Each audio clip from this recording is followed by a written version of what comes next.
This program is sponsored in part by the Reinhardt Foundation, located in San Diego and dedicated to community projects in Mexico and Guatemala, helping others help themselves. And by the Port of Los Angeles, America's leading container port and the first port in U.S. history to handle more than 7 million containers a year. The port is committed to balancing growth and development with a broad-based environmental program and diversified community outreach.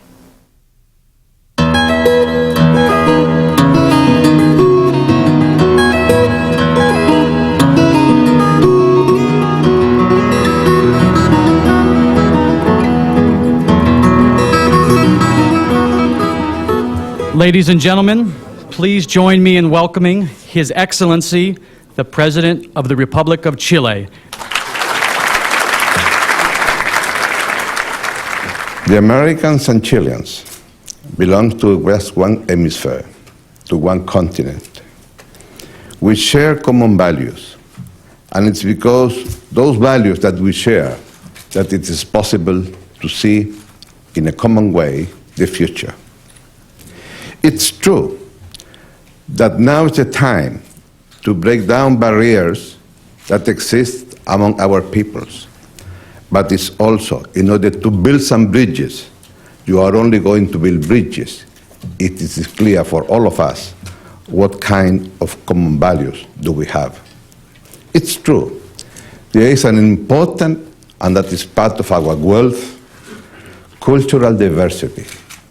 Not only in terms of language, the Spanish, the Portuguese, the English, the other language that exists in this hemisphere.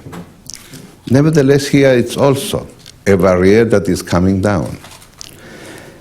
English now is the second language for those people that speak in Spanish or Portuguese.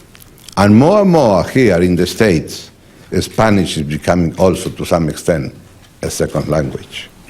It may be, probably, that in the near future, there's going to be something like what they used to call a lingua franca from the extreme north to the extreme south of the hemisphere.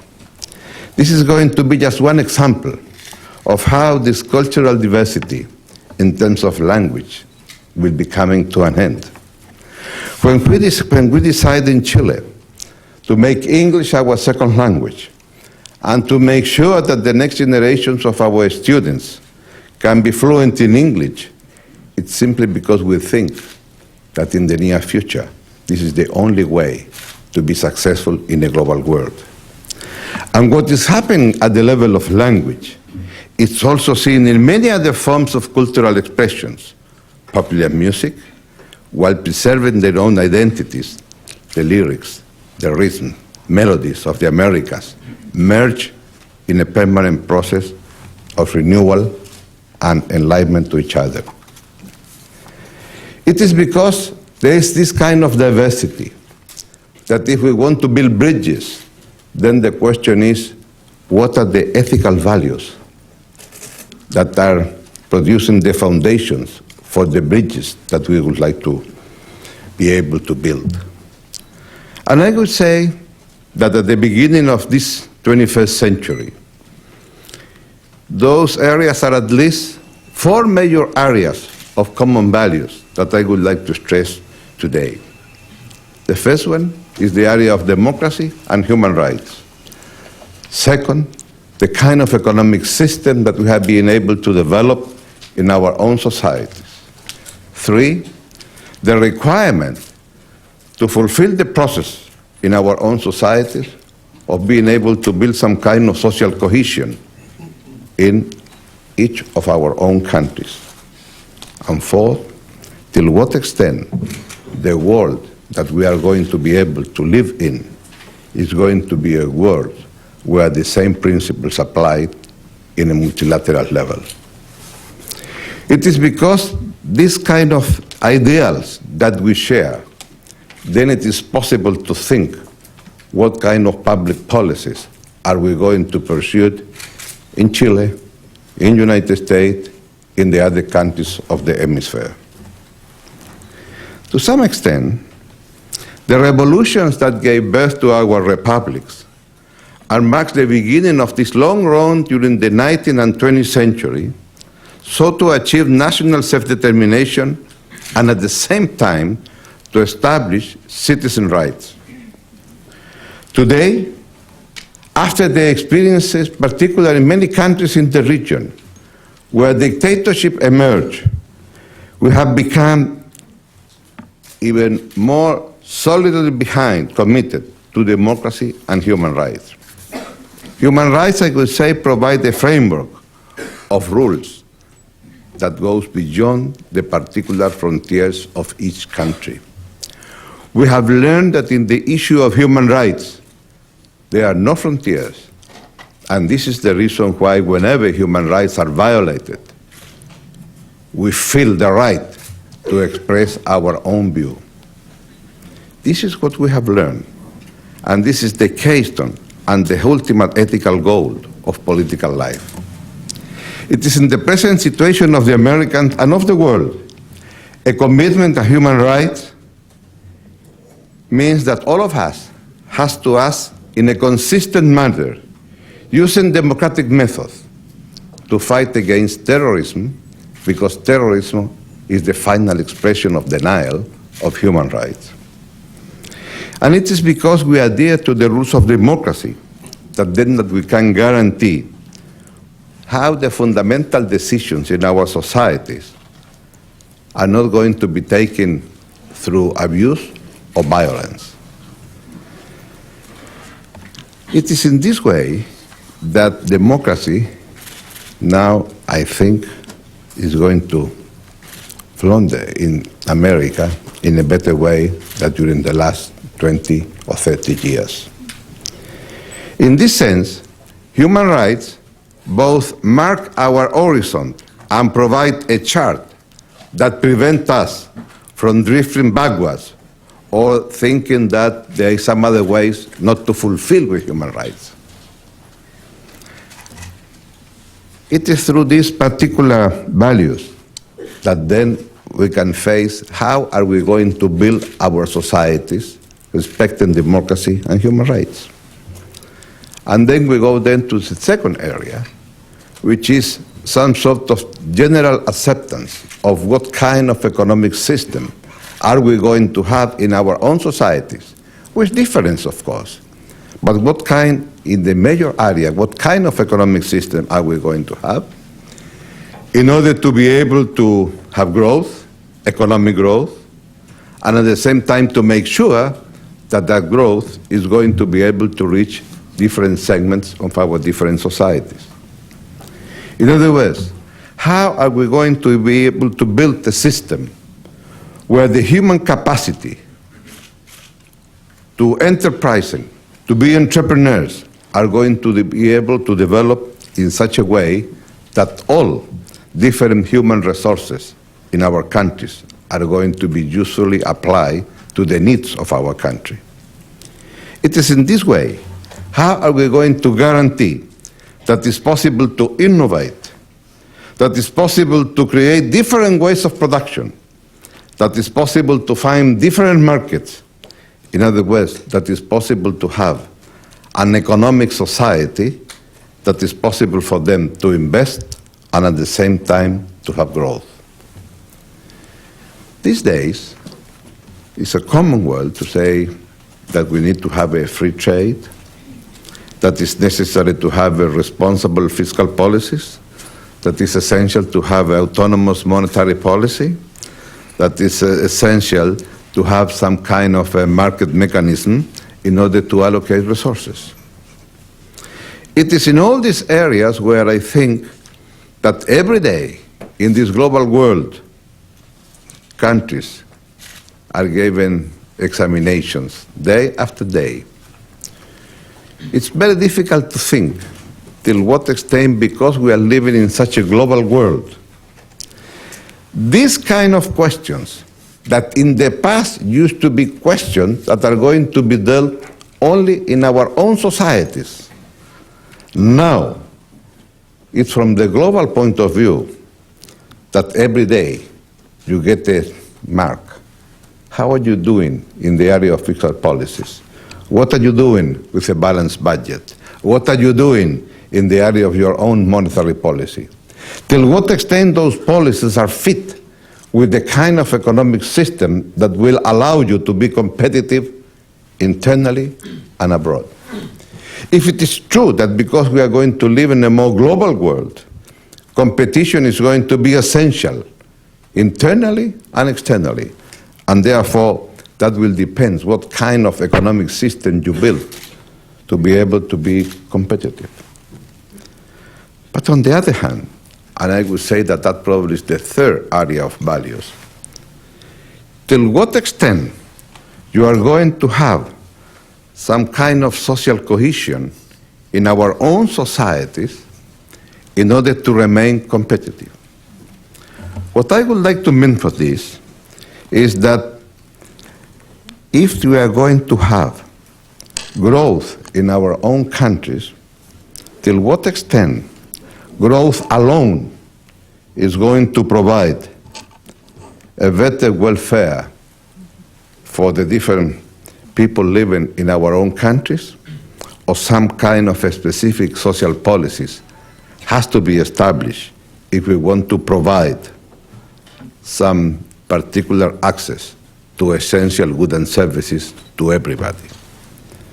And I think that here probably is where one of the major issues of many countries, the Latin American countries, particularly in the hemisphere now, are facing. It's not a question that democracy is in question. It's not a question that the economic system is in question. It's a question of how are we going to guarantee that the fruits of that economic system, that the growth that we can achieve is going to be extended in such a way that we can be sure that the different regions in our own countries and the different segments of our societies, our own countries, are going to be the benefits of that kind of growth. In other words, I think that when there was during many, many years, about a decade ago, this question about the so-called Washington Consensus, where most Latin American countries decided to take some particular areas in the area of how we're going to be a more open economy, how are we going to introduce some fiscal discipline, till what extent are we going to be able to have a market mechanism allocating resources. Then the question is, why now in the region, when many countries say, look, this is what I have done, now there is a sense that some popular unrest is again emerging in some countries in the region.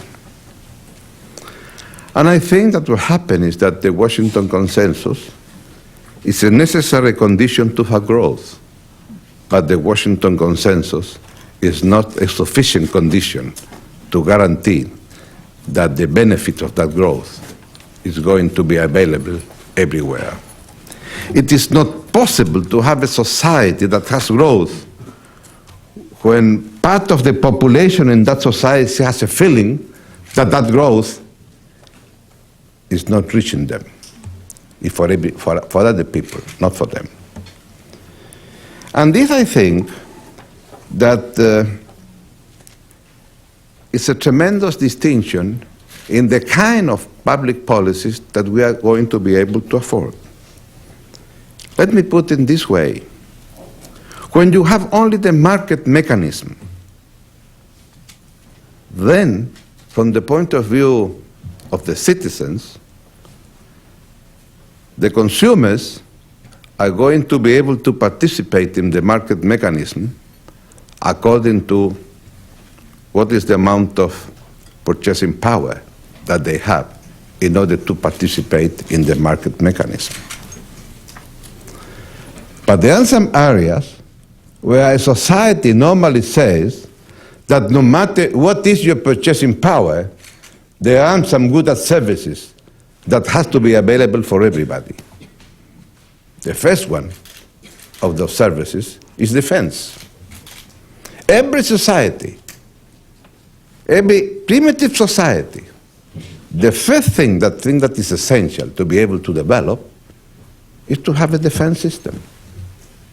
And therefore, defense has to be provided for everybody if we want a particular society to develop and flourish. The second is to have some kind of law and order internally in that own societies, if those societies are going to expand. But then, as there is some social progress in each society, the question is, what are the things that society considers that has to be available for everybody? It's not fair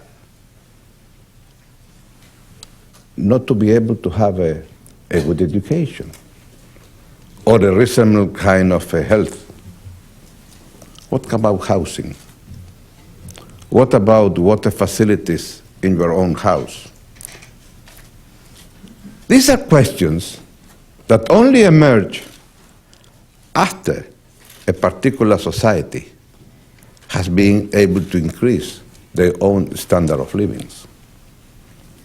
And then the question is, who is going to make the decision about this, what I call public goods, which are those goods that a society thinks that has to be affordable to everybody? Who is going to make the decision, look, this is going to be a public good? The first public good is defense, okay, we got it. The second is law and order, we got it. During the early 20th century, in all Latin American countries, there was a large discussion about a very simple question. Should education, elementary education of course, should be compulsory for everybody?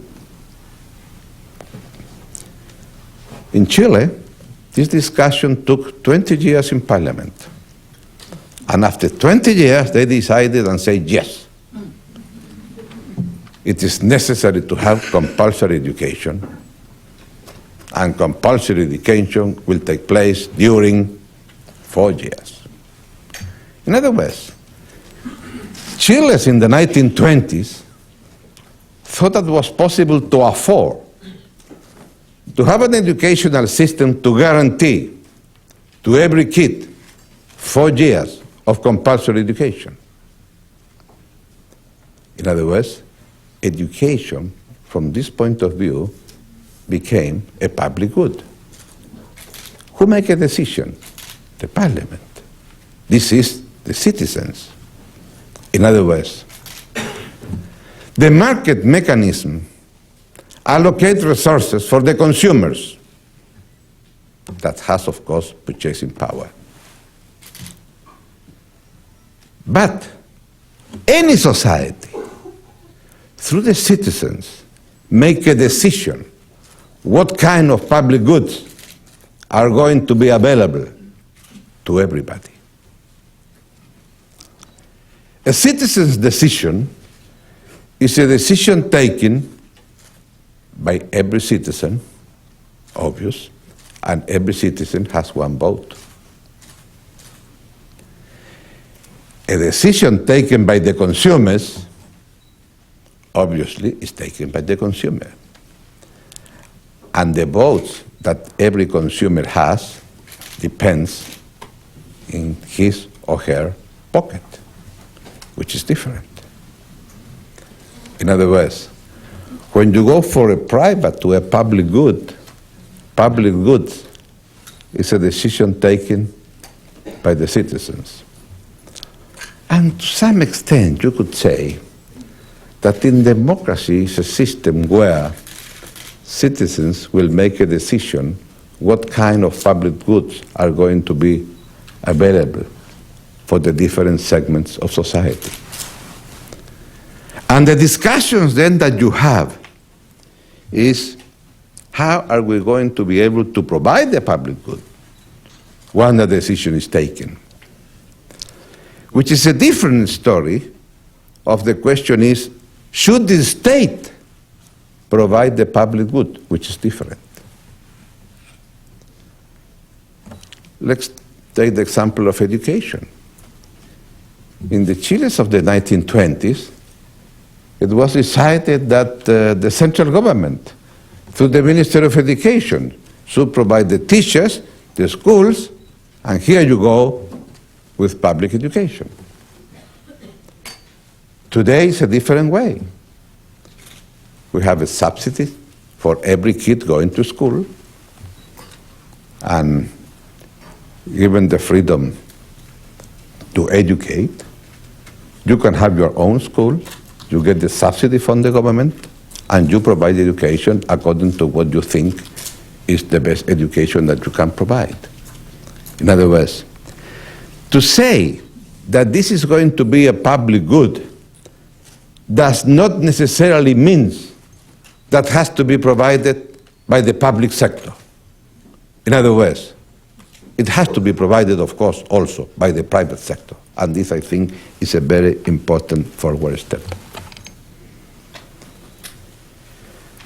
And therefore, in many of these areas, I think that it's essential then, if we want to have this kind of social cohesion, and if we want to have some kind of growth, then we have to make sure that we have to be able to have some progress in this particular direction.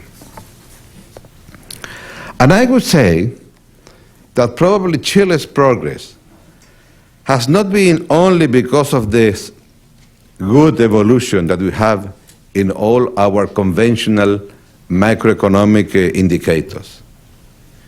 I would say that we have been able to have some improvements in the standard of living and the opportunities open to average Chileans. It has been then the combination of strong and sustained economic growth and at the same time appropriate social policies that led to a sharp reduction on those Chileans living under the poverty line.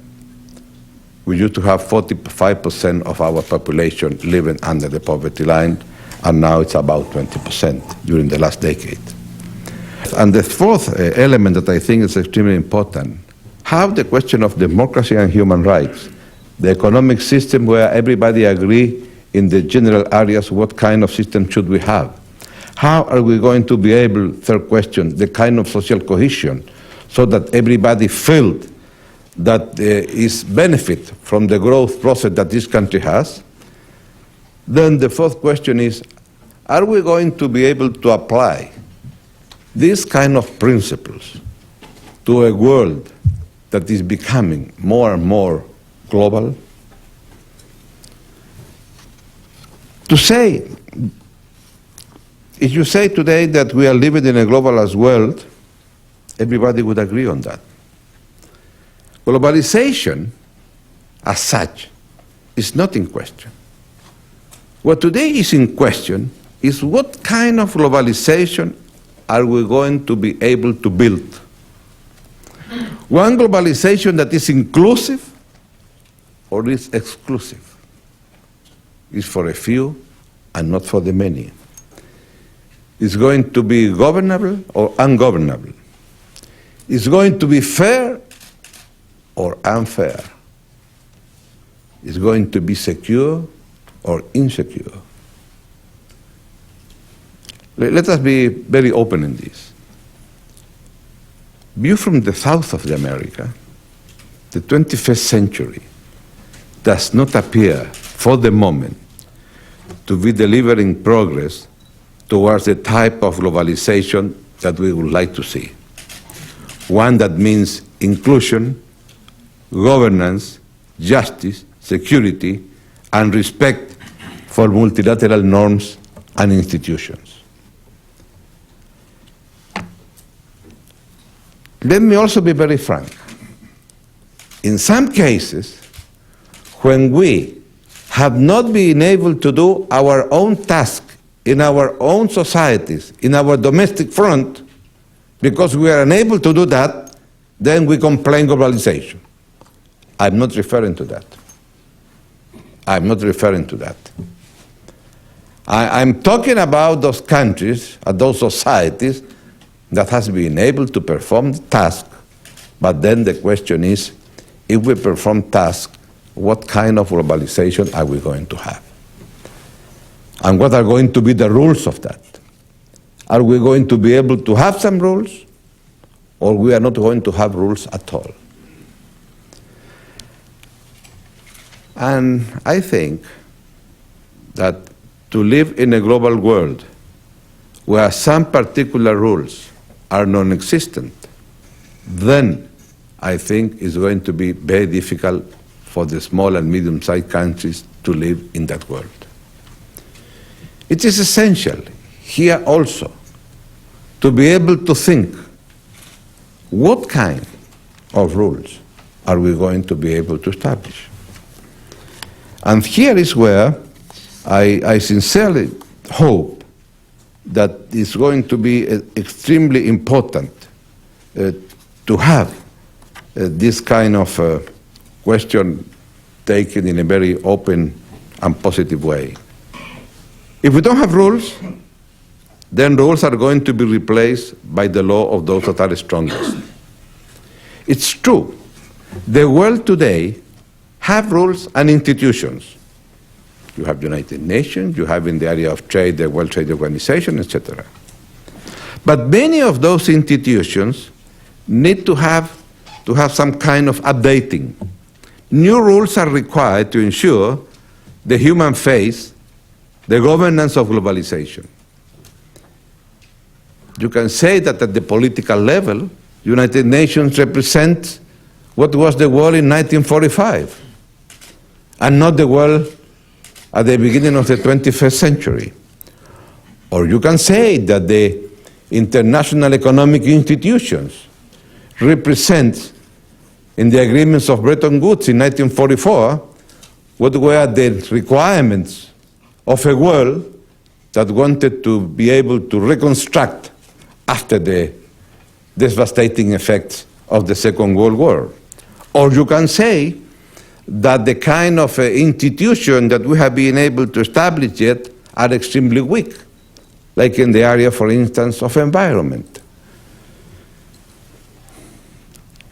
Let me give you just one small example of globalization in environment.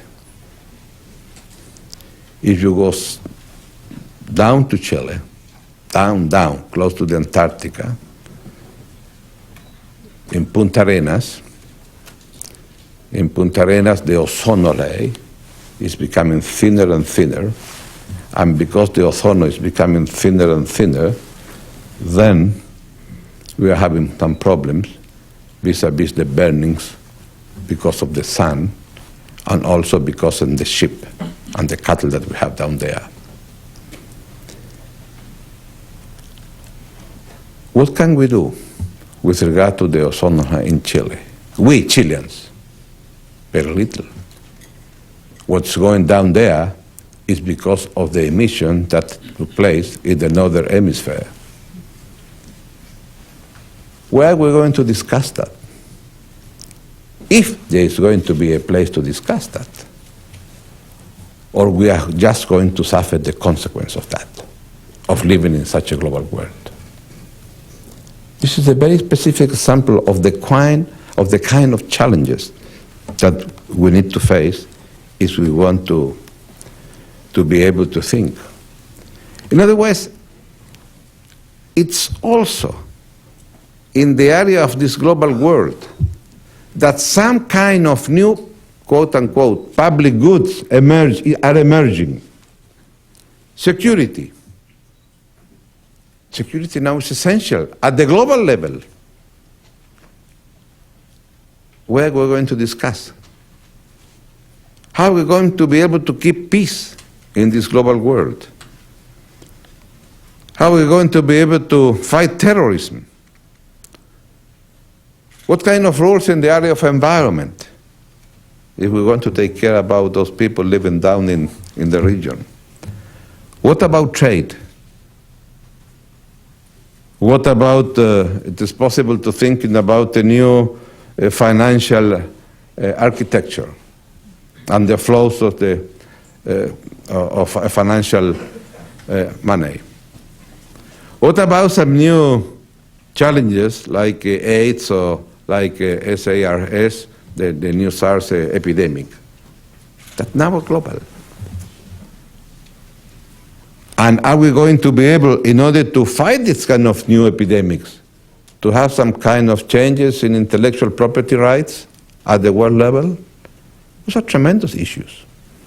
And it seems to me that here, you in this country, first with Wilson after the First World War, and then with Roosevelt and Truman after the Second World War, you here in America has been the champions trying to build this kind of multilateral institutions in order to apply the same values or principles that you apply internally, building your own society. And this is why we think that it's so important, the role that you has been playing at the world stage in this particular area, not to mention others. And this is why, in order to be able to tackle these issues, we do believe that it's essential also to understand new realities, new regional arrangement. For instance, here in California, facing the Pacific Ocean, what are we going to think in this global world vis-a-vis the Pacific Basin? What are the APEC countries? The countries that, like Canada, like the U.S., like Mexico, like we down in Chile, facing the Pacific, vis-a-vis those countries that are in the other side of the Pacific. We are talking Japan, Korea, China, Russia, Australia, New Zealand, Philippines, etc. This is why we are quite confident, because the Pacific probably is going to be the area where the new emerging nations with much more rapid growth are going to take place. In other words, many of the issues of the global world can we tackle at the regional level, for instance, in this Pacific area? This year, we are going to have the honor to receive all the meetings of APEC. And in the last meeting of APEC, we proposed to have a discussion, informal discussion, between our Minister of Trade about how are we going to give a new emphasis to the Doha Round in the area of free trade. What about the discussion between the Minister of Trade of Canada, or the US, or the Philippines, or Chile, or a country like Japan or South Korea, vis-a-vis a much more open country from the point of view of trade, like Australia or New Zealand? Till what extent what you have there in those Pacific countries is an example of the kind of different interest, and therefore it is possible to tackle the issue of a global world from what we can be able to do in a particular region like the one that encompasses the Pacific.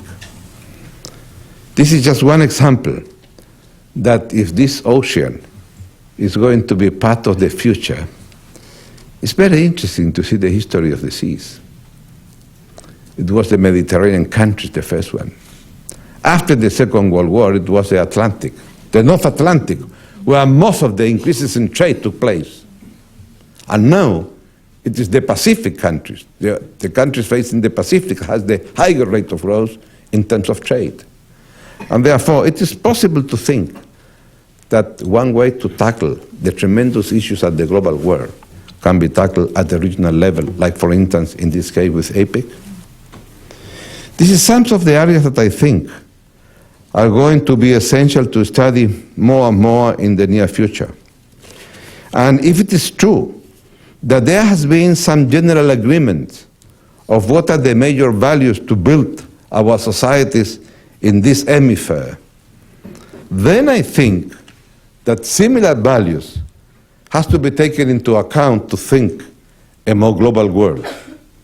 And in order to do that, then it's here when it's much more the task of those living in the academic arena rather than those living in the political one. Normally politicians are supposed to take action, but normally those action if it's going to be well-grounded. Some kind of academic work has to be done before.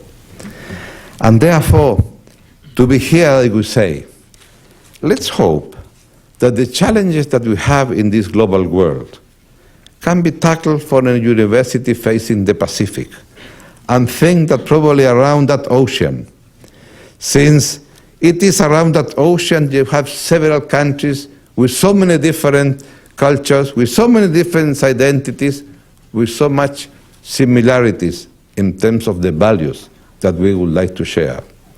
And to think that may be possible then that we are going to be able to think that in this global world we can start beginning. First, what about the ideas for that world? Second, how those ideas can be taken to action. Three, if those ideas are to be taken into action through the common values that we share, then I think that we are in the good track. So let me say with this, a sense that optimism about the future, what we have been able to accomplish internally, and this recognition, I understand, as a recognition for what the 15 million people have been able to do in Chile, then I would say that probably it is because there has been some ethical values that all of us share, and also because it is because of those values that we would like to have our own policies that interpret those values taken into action. Probably the big challenge of the 21st century, how those values are going to be taken at the global stage, so that also at the global stage, those values are going to be responsible at the end to have a much better world where we are going to live. Thank you very much.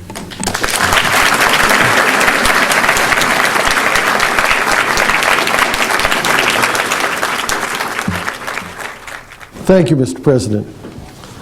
10 years ago, the leaders of this hemisphere met in Miami and declared that by the year 2005, the rules of a free trade area of the Americas, and indeed possibly the free trade area itself, for the entire hemisphere, would be in place. What's happened in those 10 years? And does the concept of a free trade area of the Americas still make sense? I think so. I think, though, that all countries in the hemisphere are committed to free trade. What is necessary to understand, probably, is that the interests of those countries are a little bit different. When you have a medium-sized country like Chile, when, let's say, 65% of our gross domestic product is represented by export plus imports, then for us, trade is very important. If you go to Brazil, import plus export is 22% of their product. For them, it's quite important, the internal market. So what about free trade? One country will say, I want to have free trade in the area of goods and services, period. What about investment? What about government procurement? Oh, no. Those things have to be out of the free trade, you know? That's too much, no. In other words, what I do think that now is going to be essential to take into account that probably we are going to have at the hemisphere different speeds. The kind of agreement that we have with the U.S., it's quite a modern one. It's in the frontier, and you have everything included there. But you are talking with a country that has a 6% tariff, flat, which is Chile. It's different when you're talking with a country that has a 20% tariff. So I would say it seems to me that we are going to have a free trade agreement by the year 2005, but that agreement is going to be a minimum with regard to some goods and services. And now what we are trying to push is, if it is possible to add and to have a building with different floors. First floor, everybody's there. Second floor, government procurement. Not everybody is going to be there. But can we agree that these are the rules in government procurement, that these are the rules in investment, that these are the rules in intellectual property, in property rights? And therefore, it's going to be up to each country to decide. I'm going to be living in the first floor only, or I'm going to be living in the first and the second, or the first, the second, and the third, or whatever you want to call. And I think that this may be a realistic solution, to be very open and frank in my answer. If we want to have a building of 10 floors and everybody living in those 10 floors, probably we are not going to have the, the building finished by the year 2005. Now, in our case, of course, we would like to have in the 10th floor building already. But I understand that there are different realities, and probably what we have been able to accomplish has been a free trade agreement for the Americas in the year 2005 probably in a more modest approach. But I guess that the important is to have the first step. A few weeks ago, you seemed to get angry in a very civil way with a reporter who insisted on saying, as everyone does, Chile is a model for the rest of the hemisphere. And you said, we're not a model. We are Chile, and we are proud to be Chileans. But Chile has passed through a particular political experience, which of course is unique, but in the world today, there are many countries that are emerging from a sad past of dictatorship to a new era of democracy. Theoretically and practically, what are necessary in terms of government, in terms of dealing with the past, in terms of promoting consensus, so that countries can move from one place to another place without falling into the same problems again? What you say about Chile being a model, what happened is that normally Chile is presented as a first student in the class. Then people keep saying, look what the Chileans are doing.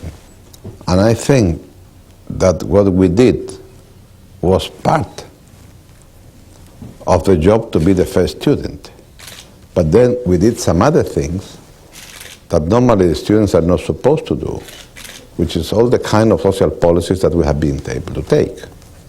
And because of those social policies then, when there was a decline in growth because of the international situation in the early years of this decade, in 2000, 2001, 2002, 2003 even, Chileans were able to resist better than others. And if we don't have too much social unrest, it's because they realize that there has been some improving. So, the first question I would say is, look, I think that it's essential to have the second part. And normally when people talk about Chile, they present the first part, a fiscal account, there's no fiscal deficit, etc., etc., etc. The other question is that how are we going to go from one place to another, as you say? What can we do? Or what can other countries do? Well, I think that here every case is different. In our own case, transition from the authoritarian regime to a democratic one was to some particular rules, and this is not apply everybody. Just one example. In Argentina, no matter what political regime they have never changed the constitution. It's exactly the same constitution. In Chile, we changed the constitution, and now we are discussing about. Second difference. In Chile, even though during the dictatorship, whenever some human rights abuses take place, people went to the tribunals to complain. Normally the tribunals didn't do anything, but they went to the tribunal. In Argentina, this never happened. So that depends what kind of society you have and how things are going to be evolving. But it's very difficult to give receipts, if you are able to use the word, how you go from one way to another, and how you make sure that you are not going to go back, you know. Let me ask a question about another country. All of Latin America now lives under democratically elected governments, except one small island, Cuba. During the time of the authoritarian regime in Chile, the Chilean people received a tremendous amount of solidarity, not only from Latin America, but from many in the United States, many in Europe, around the world. Do you think that Latin America has provided enough solidarity to the people of Cuba? And are you concerned about what will happen in Cuba when the current leader leaves? Will there be the opportunities for the kind of peaceful transition that everyone would want? It's very important in what way the Cubans are going to be able to define what happened, as you say, when things are going to change. President Castro has been there for about 45 years already, and therefore what happened after Castro is an essential question. And I think that even though it's very difficult to think in advance what kind of transition is going to be, Cuba, from the point of view of the public goods services being provided in the area of health or education, has very good standards. And therefore, I think that the Cubans are going to be well prepared to face a more competitive world. If Cubans decided to have a much more open economy, to have trade abroad, I think they're going to be much better prepared than in some other Latin American countries. Now, the question is, if the question arrives and Cubans decided that it's necessary to have some kind of aid or help in the ways of transition, I'm sure that the countries in the hemisphere are going to be willing to do that.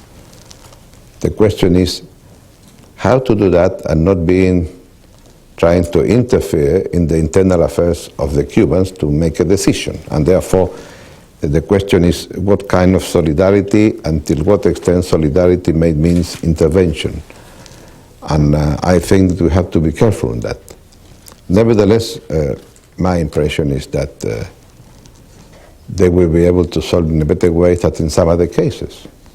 When everybody used to talk what happened in Yugoslavia after Tito, and you see what happened after Tito, you know?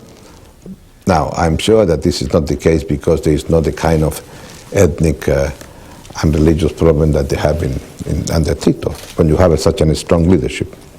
But I think that they are going to be able to manage to have a much open society of what they have today. You've been very eloquent in talking about the right of citizens to determine what are public goods and what goods should be provided by government, goods and services. What happens in a society when the citizens determine that a public good is necessary, but in reality, the society itself does not have the wherewithal, the resources to pay for that? What is the responsibility of you as a leader, if I may be personal? Do you ever say to You have Chileans, to say no. You have to say no. How do you say no? No. The question is this, you know, I like very much that question because the question is this, you know, it's always a question of resources. It's much easier to say public good, public good, public good. The question is how feasible you are. So when you say 4 years schooling, and then in Chile, it took 40 years, and in the 1960s, we decided to have 8 years of compulsory schooling. And now it's only this year, that last year, 2003, we decided to have 12 years of compulsory schooling. But to go from 4 to 8 and from 8 to 12, it took us 80 years. It doesn't make sense to say 12 years compulsory schooling in the 1920s. So the question is, how are you going to be able to have this? It's a very good question you ask, because how are you going to be able to define what kind of public goods could I afford now, given my resources? And this is essential. And this is essential. And the question is that leadership means that in many occasions you have to say no, if you want to keep the other things in order. If you say yes to everything, then you end up in a populist government, and because you try to say yes to everything, then you cannot do nothing, because the country is going to be a mess. Mm-hmm. You've said that there is a legitimate debate on whether some of the institutions that were created, let's say after World War II, such as the United Nations, might more accurately reflect the world of 1945 than the world of 2004.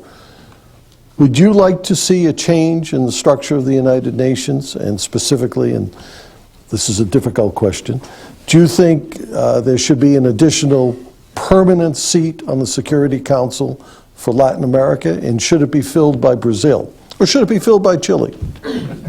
No. We can talk on that since we are not part of that, given our country is much easier to answer. But what I think is that, let's be realistic, the fact that you have the 5 permanent members of the Security Council represents what were the political forces in 1945.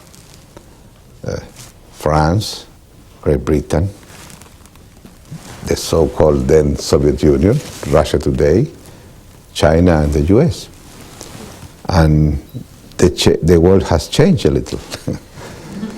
And therefore, I think that the issue of enlarging the permanent members, of how the Council is going to take their own agreements or resolutions is going to be essential. So we are in favor of doing a revision of that.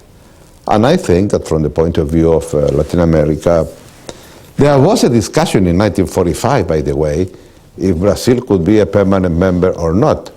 And finally the decision was to say no. But they decided then that Brazil will have the right to make the opening statement in each General Assembly. And if you see today, during every General Assembly, the first speech is the speech made by Brazil. The idea was that even though you're not going to be a member, you can be the one that put the agenda, so to say, through this first statement. But anyhow, I think that that's something that is going to be necessary to do. It's very difficult, of course. It's much easier to say that than to... I hope to talk more open on that issue once that I'm not president, and then... I bet. If I'm in the academia, then it's much easier to say something. Well, we will not tell anyone.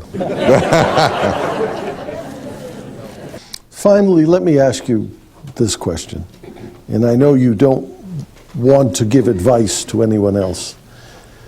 What would you like to see the role of the United States be in this hemisphere? What should the United States, or what could the United States be doing to promote the ideals that you've talked about today? Equity and justice and democracy and human rights. What could the U.S. do that it is not doing, or that it should do? I guess that probably this is a two-way decision. I think that we have to be able to have some sort of an institution to discuss in a very open way these kind of things. We have the Organization of American States, but normally we don't discuss those issues there. United States discuss the big issues in the North Atlantic Treaty Organization, to agree or to disagree, or with the Asian countries to agree or to disagree in Seattle. If it is possible to discuss those issues at the hemispheric level, if it is possible to discuss what the countries that are sitting elected in the Security Council and the US can present a common ground in a particular issue, or can we agree in the disagreement? If it is possible, if we are going to go to Cancun to discuss trade, to have an agreement before, in advance with the US, like the one that we reached in Miami last month, or that's impossible? In other words, what I would like to see is some kind of institutional arrangement so that the hemisphere may have just one common voice, to learn from each other, or to decide when it's not possible to have that. And if it is possible to have that in the Organization of American States or something like that, excellent. In other words, it's, in these big issues, normally what you have is a bilateral conversation with the US. And if you have Canada, if you have Mexico, if you have Brazil, if you have Colombia, Argentina, etc., in just one room, talking with the US is much better in these real issues. And the other thing that I would say, it's not a question of advice, but I understand that the relationship of the US with the hemisphere has increased so much during the last time, particularly in terms of trade.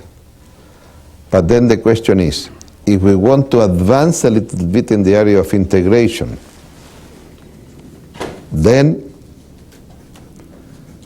I heard once to Helmut Kohl say that the integration in Europe advanced because the larger countries understood that it was necessary to have some sort of asymmetries vis-à-vis the smaller countries, so that the smaller countries can see what kind of benefits they are going to have of that integration. In other words, what kind of asymmetries you can have if you have some kind of integration in favor of those that has less.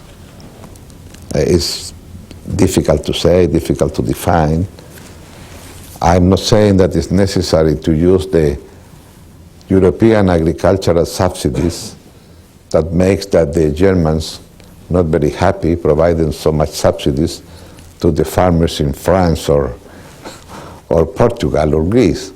But I think that some kind of a common integration require some kinds of realizing that there are differences in purchasing power, there are differences in per capita income, and therefore, if we are trying to build a community of the hemisphere, then that community will need to have some kind of transferring, I wouldn't say resources, but at least regulations in favor of those that are weaker. Mr. President, thank you. You have honored us by your presence here today. We appreciate it. Thank you.